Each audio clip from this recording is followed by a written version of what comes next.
So our headliner this evening is our good friend Douglas Karr. Doug is an author, he's a speaker, he's a podcaster, and he has deep roots in the technology industry here in Indianapolis.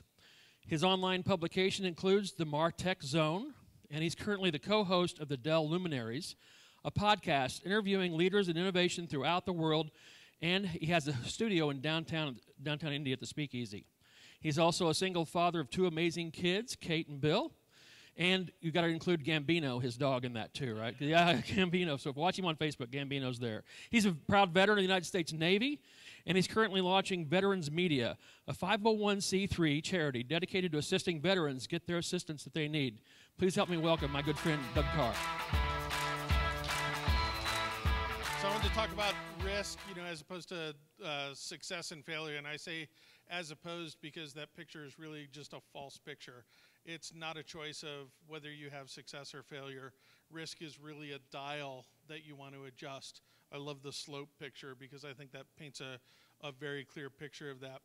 And I wanted to bring in some examples. So this is Pablo Picasso's Guernica, I think it's pronounced in Spanish. But what people don't know about, Picasso, he's obviously just a master painter, sculptor, artist, was that Guernica actually took 79 different sketches before he got it right. And he abandoned all of the old sketches and went back to the original ones to actually do them. And so some of the stats on this is we look at Picasso as a success, but Picasso had 12,000 different drawings, 2,800 different ceramics, 1,800 different paintings. So he was a man of action. In fact, he said, his quote was, "Action is the fundamental key to success." And that's really the spirit of this conversation. I want to bring in some more people that, you've obviously heard of Mozart, 600 different compositions, Beethoven, 650, Bach, 1,000, Maya Angelou, 165 poems, Einstein, 248 papers, Edison, 1,093 patents. We always hear about these people because of the one success or the two successes or the handfuls, but the fact is that they had thousands and thousands of, I wouldn't say the mistakes, I would say practice runs to get there. So about 10 years ago, I drew this, and it took off online. It's actually been published in a few books and everything else, and it's really my look at failure and success. Is when you look at risk, what most people think is, if I head down that road, I'm done. It's it. That's the end. And the opposite couldn't be truer, because what most successful people know is that if they can increase the number of times they attempt something, obviously the greater the advantage is to be able to succeed there. So I said before that risk is really this dial that people need to start looking at, and not this choice. Risk is not a choice. It's just a matter of, whether I can mitigate it or not, what I can do for backup and everything else, and I want to talk a little bit about that here. Some of the things that you might not know.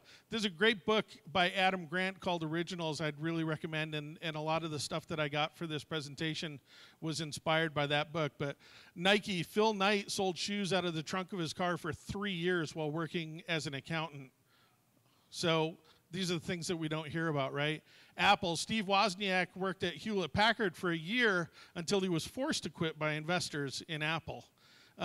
Google, Larry Page and Sergey Brin stayed at Stanford for 2 more years after inventing Google in '96, and they even tried to sell it for $2 million. That would have been a steal, huh? In '97. Queen, people don't realize this, but Brian May stayed in his astrophysics doctoral studies for several years before he quit. John Legend, so we'll get someone, new here. John Legend was preparing PowerPoint presentations because he was a management consultant, and he was doing it while he was touring and singing. So, and Dilbert Scott Adams worked at Pacific Bell for 7 more years after his cartoon was syndicated. So one of the flaws that we always hear is that you got to jump. You got to take that risk. Right? I've heard investors say it to people before. I've heard investors say, we're not sure whether you're really serious or not because you're working full time and you have this thing going on the side. Here's a fascinating stat for those investors. Entrepreneurs who kept their day jobs had a 33% lower odds of failure than those who quit. 33%. Why? Because having a sense of security in one realm gave them the freedom to pursue the other one. So it's not a jump. You don't have to jump. It's just mitigating your risk. Now, when I look at my business, it's kind of like this, right? Is all the single, entrepreneurs in here, business owners, everybody, right? This is what it looks like every day, right? We have choices to make, dials to tweak, everything else. But one of the things that I want to tell everybody and to keep in mind is that you have to portion off a percentage of that business. I love risk. I jump. I'm the dummy that jumps, sometimes without a safety net. But what I've learned over the years and what I've learned after running a business for 15 years is that as long as I can keep that net in place, as long as I keep that safety net in place, I can allot the time and effort that I need and portion that off to risk. And the more I keep doing that, the more these little opportunities grow into large opportunities. And that's the message that I want to get across. Some lessons learned along the way. Lots of lessons learned along the way. One is get an exercise routine so that you don't hurt your legs and everything. But if people haven't made your journey, stop asking them for directions.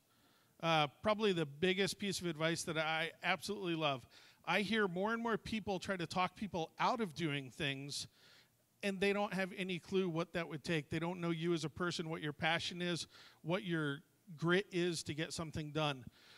So I've stopped listening to people that weren't on that journey. The one story that I always tell people is when I started my business, the first person I called was my mom. I'm a single dad. I'm excited, quit my job. My son was starting college, didn't have credit, didn't have money, didn't have a client. and I called my mom and I said, Mom, guess what? I quit. I started my own business. And she said, oh my God, Doug, what did you do? That was my mom, right? Now, my mom said that out of care and love and compassion and everything else, but my mom hadn't ever made that journey before. She didn't know what it was going to take, and she didn't know whether I had anything to give to that. So you have to be really careful to surround yourself with people that are going to help you and people that have been along that journey. I think Sparks is an absolute great example of that because we're like-minded individuals meeting in the same place. Other things I've learned, do what you're good at, outsource everything else. I have an amazing guy, Harry Howe, who does all of the crap that I have no idea why he loves doing it, but I can't stand doing it, and he's my right-hand man. Anything to do with paper, government, legal, anything like that, I call Harry. The customer doesn't come first, the talent does. I am absolutely appalled at the number of companies that I see that says the company comes first. You know what? Or the customer comes first. Customers will come and go, but your employees are there. Your talent, the basis of your company is that talent, and you have to treat your employees with utmost care. The more clients that I fired for mistreating my employees, the better my company became. It raised everybody's productivity level. It raised the profits. It raised everything with the company. A portion of every day and every dollar must be invested if you ever hope to get a return. My blog is 12, maybe 15 years old now, and every single day I touch my blog, every single day. Whether it has revenue associated with it or not, I know that it's what got me my book deal, it's what got me my speaking deal, it's what got me the podcasting deal, it's what got me my company. And so I always portion off an investment for that every single day, and I won't ever stop. And the last thing is validate your intuition and optimism with data. I always tell people I had an incredible salesperson that was working with me, and I would say, we need that client. We're losing money on that client. We need them to increase their revenue. And they would say, oh, they're not going to do that. Oh, they're not going to do that. And it was always, and I would say, why do you say that? Why are you saying that? And they say, well, they're always talking about money, and they're always talking that they're short and everything else. And then I would go out and see that client, and I'd say, hey, we're really at risk of losing you as a client because we're spending too much money on the efforts that we're doing for you. What really makes sense is if you want to sustain this level of agreement, we need to increase your spend by $1,000 a month or $2,000 a month. I have never to this day had anybody say no. I've never had a client tell me no, as long as we were reaching and surpassing the expectations that they needed. So one of the things that I always tell people is there's a story in your head, and it's not always the truth. And so you have to validate that with attempts and data. So let action be your key to success. Go, keep trying.